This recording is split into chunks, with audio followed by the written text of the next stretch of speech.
to get that shaft to shallow back out. So now by kind of the halfway down point, you can see that club is getting back behind his hands.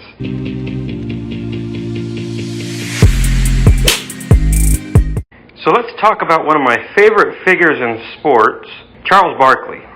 Now Charles, many of you all know, has gone through some difficult times in golf, and he's improved as of late.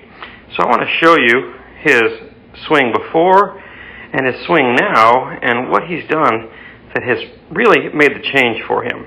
So let's just watch the before. So you can see he really gets froze up. As he starts down, he kind of drops everything toward the ball, and when I say everything, he's dropping his head, his chest, his hands are moving out toward the ball, that shaft's getting steeper, and now he is locked up. Okay?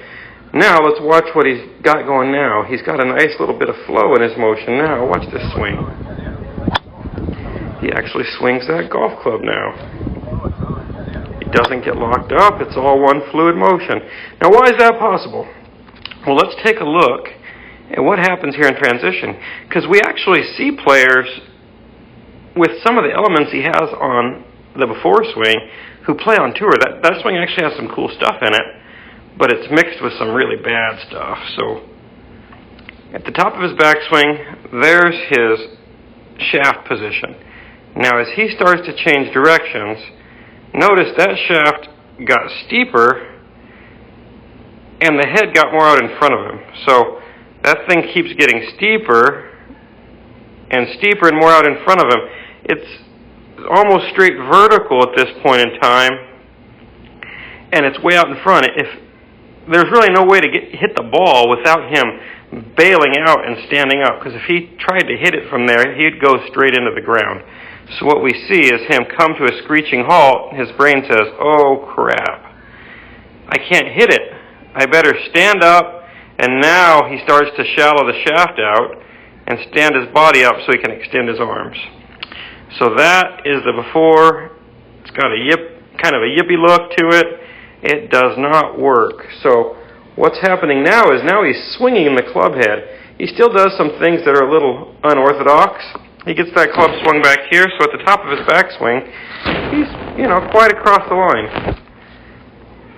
which can work as long as you make a nice big turn and give yourself time to get that shaft to shallow back out. So now by kind of the halfway down point, you can see that club is getting back behind his hands. And when he reaches shaft parallel, looky there. He's in actually a pretty solid delivery position where that shaft is back behind his hands, his body is back to square. Now he can just deliver it, turn out of the way, and let the head swing on by. So the key to what he's doing is how he's transitioning. Now he is allowing the mass of the club to get more behind him, lining up to his rotation so he can swing that club freely.